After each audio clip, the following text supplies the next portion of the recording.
Hey guys, Dark here. I've placed 12 at the most recent online Ultimate Cup with Machinedramon, and this is the video for the deck profile.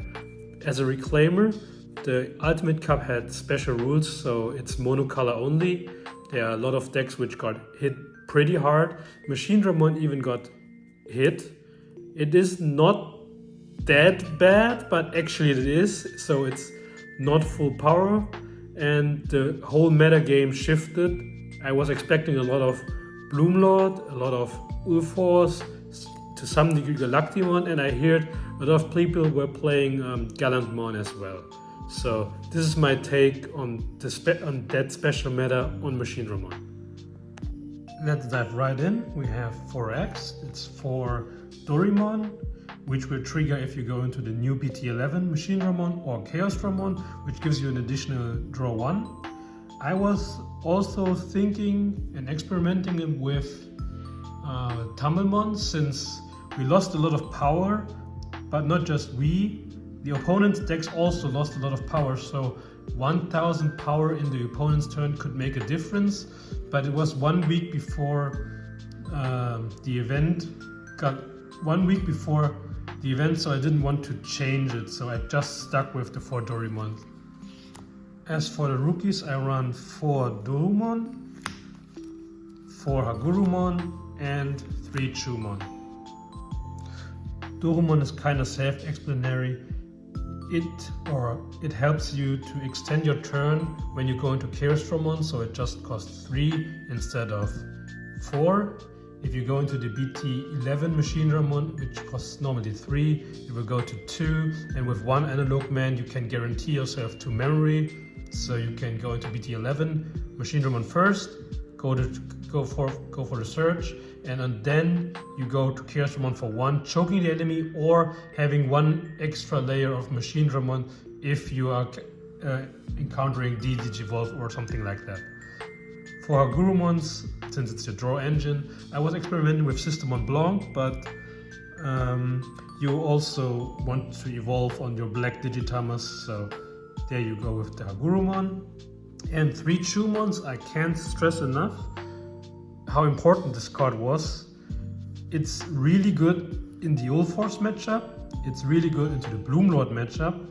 Every match I played against Bloomlordmon, they had to get rid of him to extend their turn, which might or might not have been awkward for them, but it's easy for me to just place a 3-drop, and if I could establish a Chumon, they most likely lost. In the Ulforce Vidramon matchup, Chumon, if you have Chumon and Chaosdramon out, and they will use their pop-off turn with the Ulforce Vidramon, they have to decide who to bounce, the Chumon or the Chaosdramon to strip sources, so it's a choice they have to make.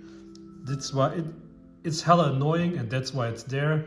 I ran Toy Agumon before, 3 Toy Agumons for the reboot, but I didn't miss the reboot at all.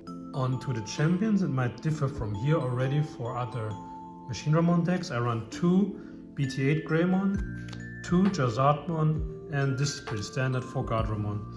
Greymon will turn your Chaosdramon into a blocker without actually using Andromon or Megadramon as an inherit, so you have more space for the good stuff, I guess.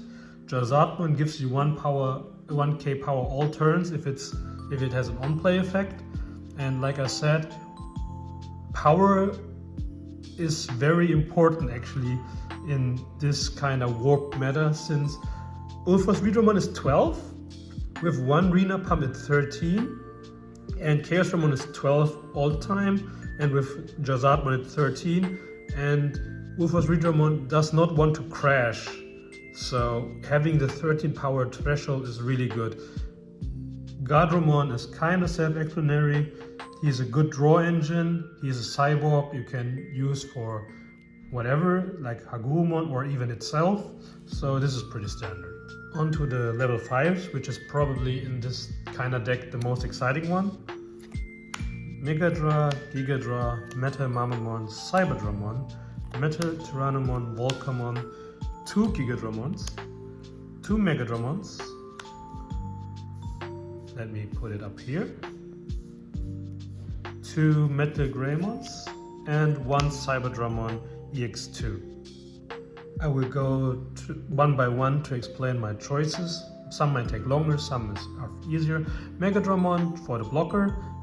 I choose Megadramon over Andromon, since if it gets de-digivolved and Megadramon is the very last source, the Digimon on top will still contain blocker, whereas Andromon specifies it has to be a machine.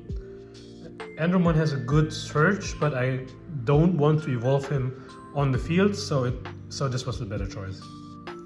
Gigadramon, I stressed enough how important power is, and plus 2000 DP in the opponent's turn is a wall some decks cannot overcome. Metalgramon is really good to control the board, to keep deleting those searchers and other Digimons who can kinda be pesky. And in this format, if you see a lot of Bloomlordmon, he is kinda always popping something. Cyberdramon also gives you 2k pump, but all turns.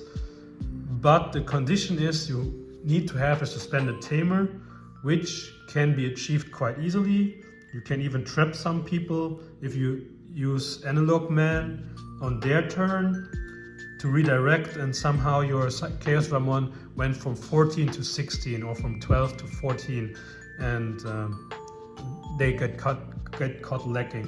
Metal Tyrannomon, the new one, is really good in conjunction with the BT8 Metalgramon, since you can clear the board. We lost access to piercing, so this is kinda our piercing, so you burn the data security, which is even better than piercing. Next up we have Volcamon, which is just a generic security +1, since we lost Megadramon, which gives security +1 as well, but it's mono red. He also gives it to, like Megadramon, if you get de-digivolved and this is the bottom source, you will retain the security +1. It sometimes comes up. Gigadramon in the new set kinda won my heart. It's way better than people give credit for. First up, it has Reboot Inherit, but he also has jamming. In conjunction with Gardramon, you can go in for a free swing, draw 2 cards, get your Machinedramon BT11, evolve on top of it to restand, not even restand, to get Reboot. But if you have the Dorimon below that already, it will cost 2 only. Sometimes you even keep turn or you choke the opponent and get a free chip with 2 draws. So he's really, really amazing. Another Megadramon, I was really close to cutting him down to 1, but I still run 2 because I feel like he's so important.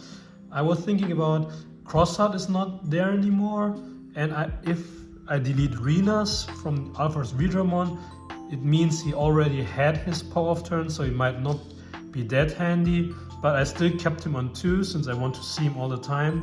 In the Bloomlord matchup, he kills the rookies. And in some miscellaneous decks or Red Vaccine, you can take down their Akiho, and without her, they lose the ability to gain Rush. BT8 with Metalgramon, which lets you attack unsuspended Digimon in conjunction with Metal Tyrannomon, like I said before, really good. Lets you control the board. They are afraid to play Digimon on the board, so it's not uncommon for the opponent to just pass if you have those 2 together. And this is my VIP probably for this deck, or like for this format. Since we are not afraid of Death Xmon anymore, we can play more Tamers. So if we have two Black Tamers in play, his Inherit says I can de-digivolve 1 when I swing.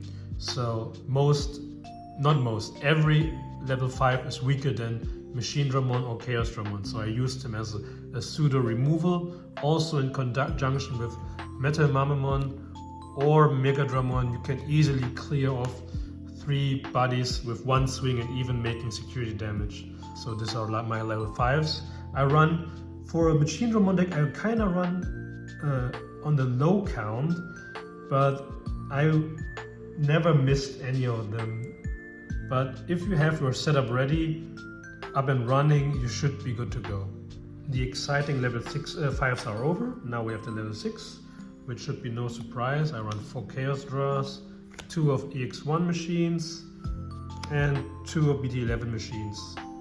Chaos Draw doesn't need much explanation. He timed right, he is really good and will probably on evolution win you the game.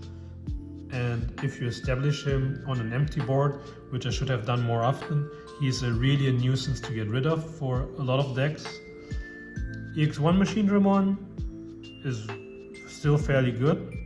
I kind of caught myself not hard playing him as much as I used to. I always use him just for Digivolution Gate on Chaosdramon.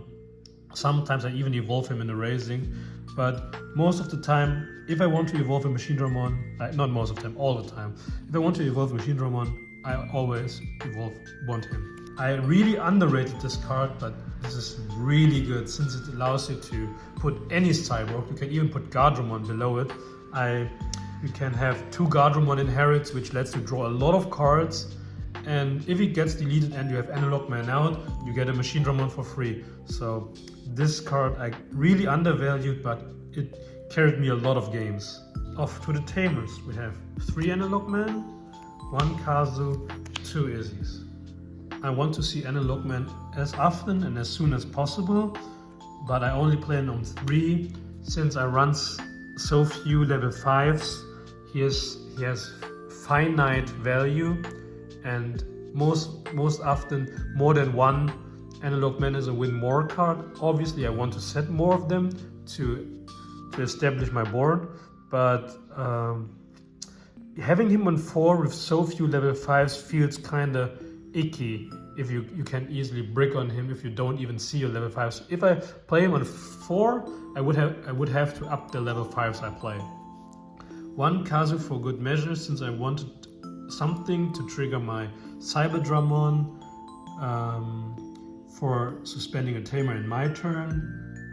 Gaining 1 memory off of him is also really good. The draw and trash effect is fine, I guess, but he didn't come up that often, to be honest. I mean, I already play on 1/1. Izzy lets you look at the top 3 and lets you stack the deck. Came up a lot. Compared with chained with Analog Man, you can have some really cool turns. And since it was a mono black deck anyway, it's the only memory setter which comes for 3, which was also neat for choking opponents turn 2, so it was fine. Last but not least, the all-important options. 1 Hyper Infinity Cannon and 3 attack on the heavy mobile Digimon. Hyper Infinity Cannon is really neat since it's a D-Digivolve and a removal in 1, but I should have played more. Instead of Hyper Infinity Cannon, I should have played DG Dimension. Since I faced a lot of Bloomlord mons, I was thinking about Ulforce a lot, and this single-handedly kills Ulforce, and DG Dimension does not. Also, it enables your Machinedramon to get another source for free, plus in combination with the rookie, it costs only 5. So that was my thinking. But if they hit it in security early and you didn't even have a Machinedramon set up, it does nothing. So I will probably switch this for DD Dimension or something else. The important thing is the meta right now. If I think it's a lot of Bloomlord, I will switch to DD Dimension. If I think Ulforce will take over, I will keep this. Attack on the Heavy Mobile Digimon is probably the best card in the deck. Without this, you actually can't really play, since this gives all your Digimons Rush and Blitz. I've won more than enough games with playing this and a Machinedramon for 12 and blitzing for a game. This is really important. So I want to see it as soon as possible and as often as possible, but same as Analog Man, if I have 4 of these, I would kind of brick on them, and it doesn't do anything if you don't have a setup, so having these early in the hand is really bad. So I just run 3 of them, but if I can play this card, it's often feels really good since it's a really heavy board swing if you have the right parts. So this was my deck profile about Machinedramon. I really like this deck. It feels very unique since it runs a lot of one-offs. And if you want to keep hearing me talking about my matchups and something, I would put my matchups on the screen and I would put the whole list click down in DigiDev so at the very end, so you can just put it up together. But I hope you watched it to understand why I put which card in. And I see you in the next video.